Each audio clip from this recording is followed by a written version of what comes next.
Dear Neil Armstrong, I write this to you as she sleeps down the hall.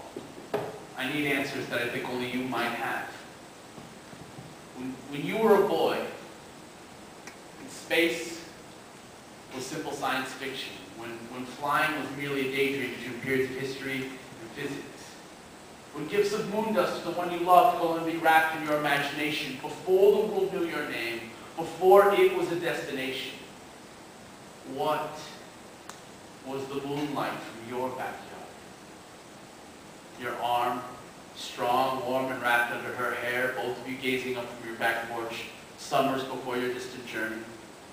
But upon landing on the moon, as the earth rose over the sea of tranquility, did you look for her?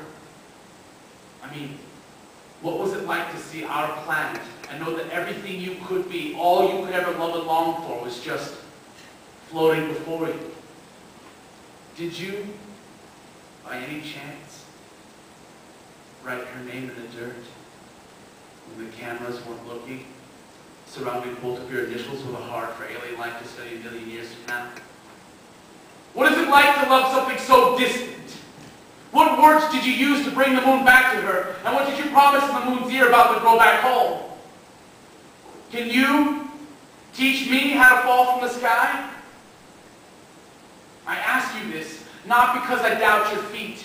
I just want to know what it's like to go somewhere no man had ever been, just to find that she wasn't there.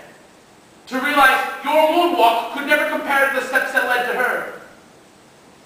I now know that the flight home means more. Every July I think of you. I imagine the summer of 1969. How lonely she must have felt while you were gone. You never went back to the moon. And I believe that's because it doesn't take rockets to get you where you belong. I see that in this woman down the hall, and sometimes she seems so much further, but I'm ready for whatever steps I must take to get to her. I've seen so many skies. And the moon, well, it always looks the same.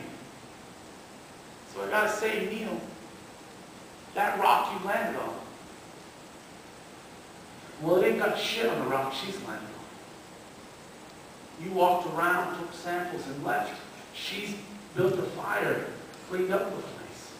And I hope she decides to stay. Because on this rock, we can both breathe. Mr. Armstrong, I don't have much. Many times have I been upside down trodden, but with these empty hands comes a heart that is full more often than the moon. She's becoming my world, pulling me into orbit, and I now know I may never find life outside of hers. So I want to give her everything that I don't have yet.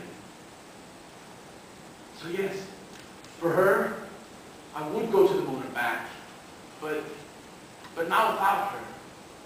No, we claim the moon for each other with flags made from sheets down the hall, and I'd risk it all to kiss her under the light of earth, the brightness of home. But I can do all of that more right here, wherever she is. And when we gaze up with her arms around me, I will not promise her gifts of moon dust or flights of fancy.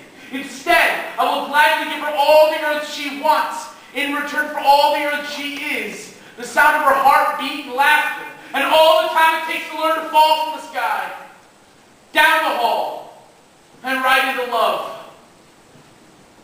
God, I'd do it every day if I could just land next to her.